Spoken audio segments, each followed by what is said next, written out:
د ټاون تاڼې په حدود کې مسلح کسانو د کسټم اهلکارانو د تحویل نه د سیګریټ غیر قانوني سیګریټو ډک موټر چې کوم دی اغشته دی او تښتېدلی دي.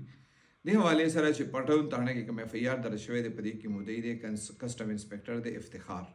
هغه رپورټ درج کړی دی چې ای په یونیورسيټي روډ باندې ډیوټي وه.